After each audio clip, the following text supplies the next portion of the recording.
question, by the way. Lessons learned. You want to go first? You can't give a shit about what anybody says. Like that's the first thing.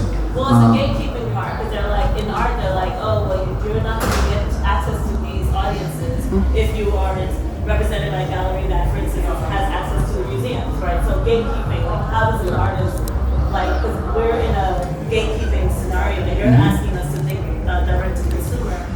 So how would you change, how do you disrupt? Well, I think one of the first things that you have to understand is that's a gatekeeper's job, is to tell you that. They're lying. They're lying. Their job is to tell you that to keep you coming directly to them. Like, so, you know, telling you to pretty much disrupt, get it out by any means necessary, is really hard because they set so many tools up for you, but those tools are kind of a direction to them that you have to kind of be aware of those tools and not fall into those same traps to just try to get your art out there. Don't let anybody tell you what or what not to do with your art. You have to trust your instincts when it comes to your art. And then my second thing. Can I answer a question? Yes. I'm going to take a different road. Lessons learned, hip hop. My journey started in 92, went till I joined a Web 1 company in 98. Chairman of our board was a man named Clarence Avon, changed my life forever. Context. In hip hop, we never really owned the infrastructure. We didn't invest in the infrastructure. We had street teams. We were talking earlier, man. I could name 10 U.S. cities, and there were individuals in those cities that unlocked barbershops, beauty salons, communities. They never were incentivized to hang those posters up. They never were incentivized to wear that bad boy jacket. They would, I don't know why I said that one, but they never were incentivized to actually go out there and do the things that we asked them to do. We now have an opportunity through blockchain to actually incentivize the entire ecosystem. And if you think of it, study systems and how, we study the mob. I mean, the mob actually controlled radio promotion in the beginning of the record business. Study what happened when records got played. Those are all infrastructure decisions that were made by the system, the machine. When I worked at Columbia Records, shit, Donnie Hyder owned the travel agency that we booked all our travel through. He was getting 1% off flights. Vertical integration. So you got to understand that, like, what we have the potential to do is actually build infrastructure. You know, build your team. And then through blockchain, you have a team in Ghana, you have a team in Oakland, you have a team in Brooklyn, you have a team in Jamaica. You can incentivize them in the same way that in hip-hop, hip-hop would not survive if not for our street teams. If not for the people in the streets who are making it happen, getting the music to the DJ, getting the music to the people. But you don't, in art, you guys have just, you walk away from that, right? In publishing, writing a book, you walk away from that. No, you own that. And really, I know I sound like a blockchain, like John the Baptist, because I am. The only way you're going to be able to give away and incentivize, you know, the people who are helping you build your career is on chain. And unless you own infrastructure, you don't own shit. Because basically that's what the music hip hop was. Basically, I mean, the early angel investors were the D-boys in the community. And then they took the opportunities, and we went to Sony, and Sony gave us a loan, and we paid back at 3-1. So essentially you're saying that, so essentially,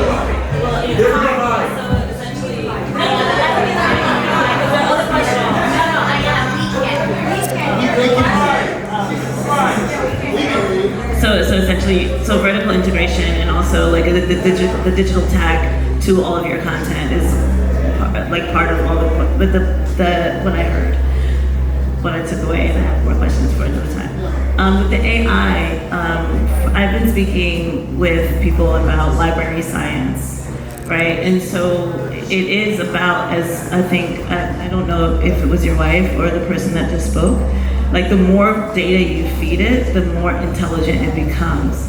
So what are the processes, like how does one as a content creator or as a public figure, how do we do at once keep our kind of general IP and feed it so that eventually, you know, because basically what you're saying is that like the mic could be dropped forever on any one of us, and how we think about things can continue. So how do we both inform the system and protect our IP? It's a great question, and it's two very separate and distinct pieces. So informing your IP is quite easy. So you just update your model and things you want to feed it, things you want it to say, and maybe the technology changes a bit and you're able to, upgrade it that way. So keeping it up to date is simply your own effort. Protecting your IP is a very, very big topic of discussion that everyone from us here on the stage to the President of the United States is thinking about. Yeah, and so there's regulation happening, there's tech companies thinking about watermarking things, there are people claiming copyright on things. So there's no neat answer today, but I have faith that there will be soon. And for now, what artists are doing is just being very protective of their data. And there are even companies, I'm in San Francisco and around Silicon Valley, and there are people very concerned about this issue and forming companies and technologies and ways to help people protect their own IP. So does that help a little bit? I'm sorry, I don't have a clean answer. I also think the idea of what you think IP is about to change. So like what you called IP in the past, which was just maybe your work. And look, if anybody in Austin, Texas says they have it all figured out, they're lying to you, including us. So I'm just giving you like complete James Andrews, But I believe that we're gonna start to expand the way that we think about IP in the same way that hip hop, the way we market hip hop records was of style. It was like the way we actually created things that Sprite uses and telecom, just we asked lessons from hip hop. I went off to work in branding and marketing and work in advertising, worked in Coca-Cola building, and I was like, oh, you're launching that Coke the same way I launched the Fugees album. Like, this is really interesting. So you're gonna reimagine the way you think about IP because you're training this model. Like I have 8 custom GPTs that run my business. Actually some of them, in the way that I'm training a couple of these, like that's a dope ass way that I'm doing that. It's its own process. You might license that process to a museum. I mean, there's gonna be all new ways that you look at IP. Just remain open. Just like Jeff said, James would come to the studio, he sounds crazy. Just remain open, and guess what? Innovation typically in Web 2 happen inside out. Today, innovation is gonna happen outside in. Outside in is hip hop. We were innovators on the outside of the system that had to come in. So you could be the solution. You could be part of what is actually providing this. Forget what they're telling you. We don't need regulators in Washington DC to figure this out for us. We are the creators. We're the ones that are going to figure this out.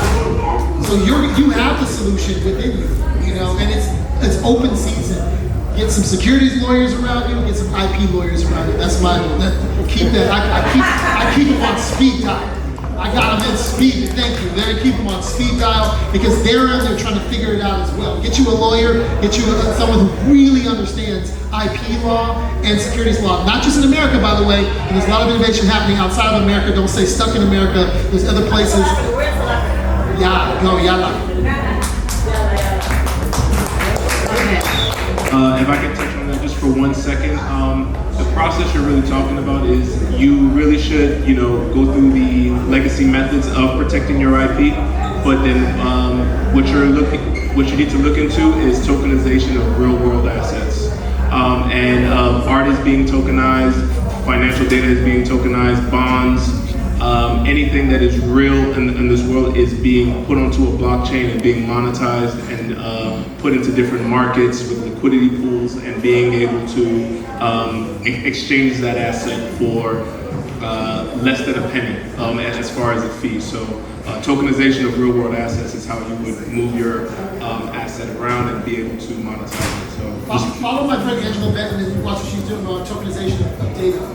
Angela who? Benton. Follow Angela Benton. Look at what she's doing with patenting the actual tokenization of data. Black female founder. Thank you. Ready? You ready? I got one for you and one for Jeff. My question for you is, were you chastised and how did you maneuver through asking those proper questions in those big rooms with those powerful people and still being able to move forward.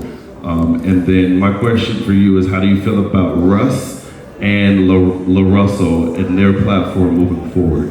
Okay. The question was I chastised?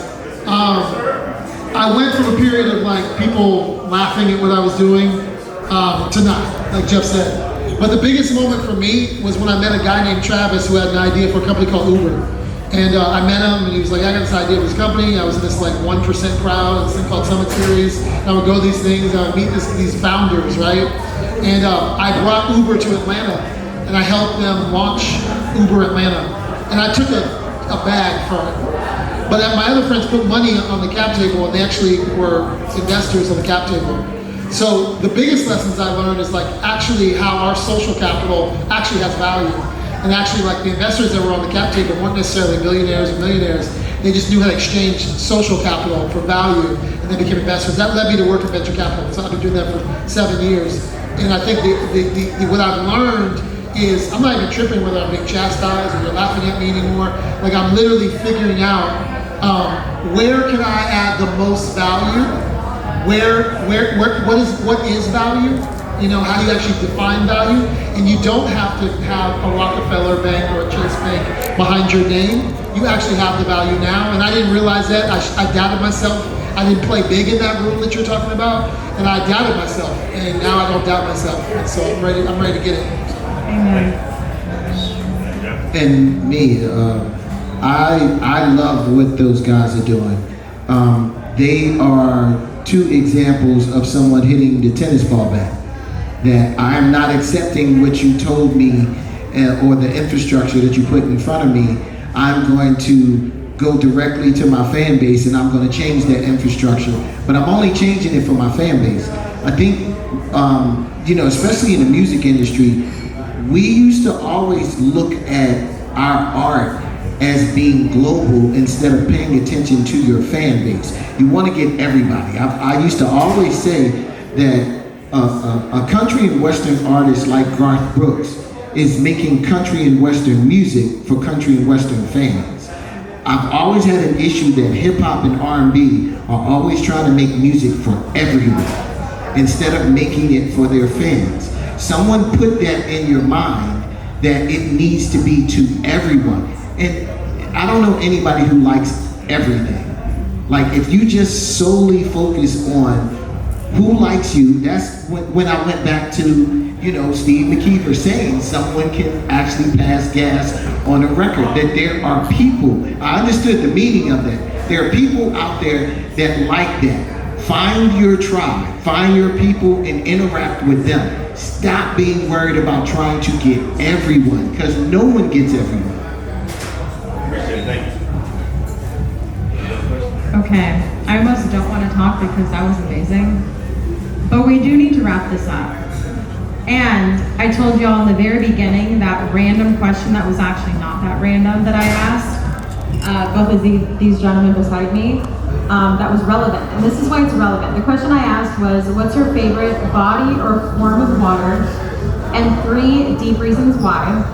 If you guys can recall their answers, recall it, there you go. So there's these like series of like relational psychology questions that I love asking people. This is one of them. And the reason why is this question is formed that way, but really what it's saying is, instead of saying, what's your favorite form or body of water? You can also say, how I view my creative expression and 3 reasons why. Beginning and the end, all in one.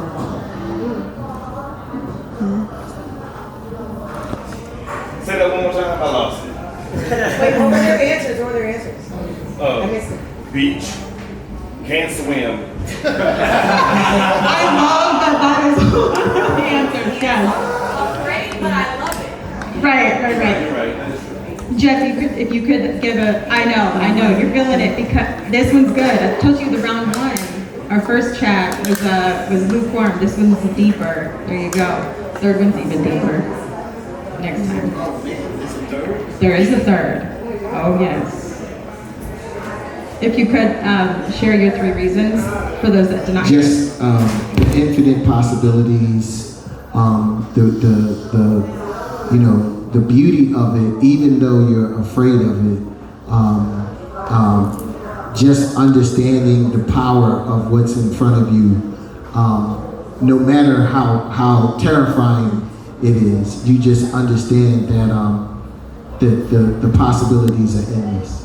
You just blew my mind with that. You just blew. It was that it's like the beginning and the end. So it's like everything encompassed at one moment, and that was what he was just saying as it reflected to him getting married there. Yeah, that literally like got me, and it took everything in me not to cry because I knew what this question actually reflects about how a person views their creative expression, and I'm like, ooh, okay, yeah. Mm-hmm. You know what it is? Because Wait, what was your choice? mine, I'm afraid of the water, infinite possibilities, and Like respecting your fear. respecting my fear. Actually, for the first time, I really respect that I can't swim, and that I can go to the Pacific Ocean. I really like. I don't. And if you don't respect it, that's why I am with my creativity. I respect it. Like it's wild. These ideas are crazy, but I respect that it's crazy. Not everybody's gonna actually get me. Not everybody's gonna understand me. That's cool. I'm not here to please them. I'm not a people pleaser, so I don't need to please everybody. But the one thing I want to say about Jeff, and the beginning and the end, is one thing I really learned early on in becoming friends with him is we used to talk about jazz artists. I don't remember this. And we used to talk about the fact that jazz artists didn't wait on when they want to put out their music, and they weren't encumbered by these things. And that's where we are now. We are really in a place where you're making art, you're putting out good stuff, you have the tools to put the art out.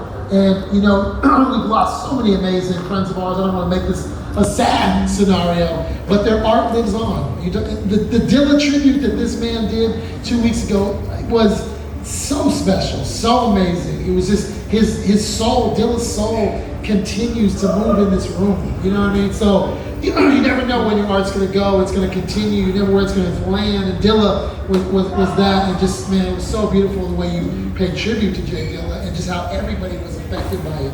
I was moved. So. It's really a deprogramming of the way that you view things,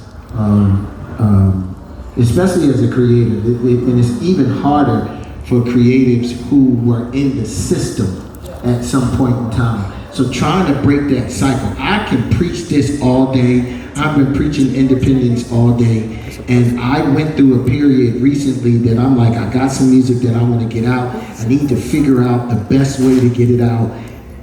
And I have a massive, amazing fan base.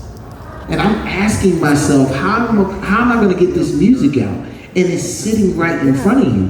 But it's a deprogramming that you have to do because I'm so used to asking for permission. Even when you own it, you're asking someone for permission. One of the things that I said, and I always have to give credit to my wife, and I said this during the Dilla tribute, that having people around you that don't look at you like you're crazy, or even if they do look at you like you're crazy, it's a good crazy. Having someone that doesn't shut your idea down, but instead, I can give her an idea and she says, I'm gonna tell you how we're gonna execute that. You have to find people around you that motivate that, because that takes the lid off your creativity. Because the wrong person saying the wrong shit at the wrong time will shut everything down in your brain. And that is the biggest obstacle that I think we have. I ain't got shit to say.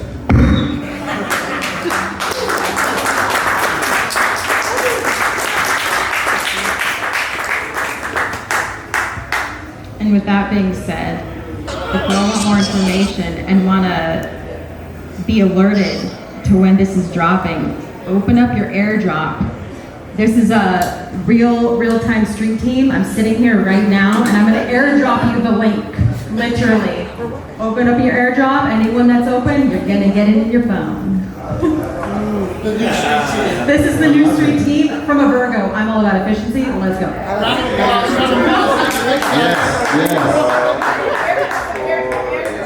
I had to turn it off because I Everybody taking a dick. Oh, I see them all popping up, guys.